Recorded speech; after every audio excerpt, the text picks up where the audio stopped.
Indian film crew for a science fiction movie. I fly into Tehran. We all fly out together as a film crew. I like the tie, dude. I very much like the tie. It's Ben Affleck. I had to dress up for you, man. You came correct. Came correct today. Yes. Very good. You did it again. Congratulations on Argo. Thank you very much. Thank you. I appreciate that. You know, I read you said this was one of the best scripts you had ever read coming in. Why? What was so It important? may have been the best script that I was ever handed, for sure. You know, it was funny, it was thrilling. I mean, even reading the script, I was turning the pages, and it had the spy story. And I love CIA stories and spy stories, so it had like everything that I like about movies. And I thought this also might have, you know, kind of something for everyone in the movie-going public, that I could sort of say, you know, my other two movies, there were people I'd go, well, you might not like this so much or whatever, but like, you know, my grandmother or my sister or my buddies or even like a 12-year-old kid I think would like this, although it's R-rated.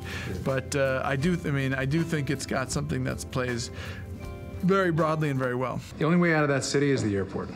You build new cover identities for him, you send in a Moses, he takes him out on a commercial flight. You know, I think it's important to note, this is not a documentary, but there are so many great elements in this, and anytime you make a movie based on real events, it's easy to challenge things. And I mean, this is an important Canadian movie as well as the, you know, political thriller, this, you know, satire on Hollywood. Yeah. How do you keep things authentic when you're making something like this? It's very difficult because the world, you know, as it unfolds, doesn't happen in like a neat 3-act structure that you can watch in 2 hours. You know, stories in real life are really complicated and messy, and they go back and forth and all that kind of stuff.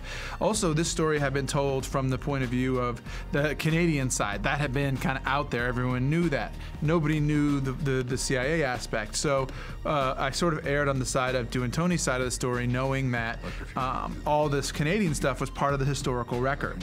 And then what I did, you know, because I want to make sure, because it's like you have all these people who are also heroic. You know, Ken Taylor let these people live in his home. You know, risked his neck. The Sheerdowns, the same thing. You know, the government in Ottawa took steps to issue these passports in an unprecedented way. And also, Tony Mendez risked his life coming down there, and the CIA risked their political necks. So it's a story about a lot of people coming together, in particular about Canada and the United States working together.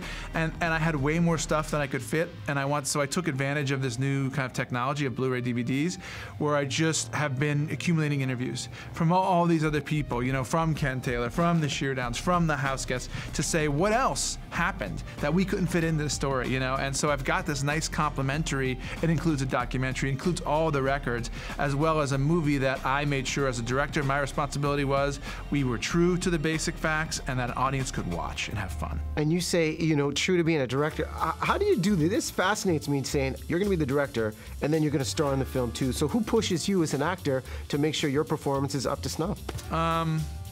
You know, there's a certain way where you're just being around other actors and knowing they're watching you, and kind of like, it's like you play basketball and you go get out there in the court, you know, you want to be good. I mean, so there's a lot of self-drive. And what I just do is I shoot a lot of coverage, I do a lot of takes on myself, and I'm really critical of myself, so I do a lot of focusing kind of in the editing room. So I really I direct myself in the editing room. You know, it's a fun process to hear about and obviously to watch on the big screen. I think one of my favorite scenes was when you were breaking down, okay, these are the nuances of being Canadian. You don't see the T on Toronto. Yeah.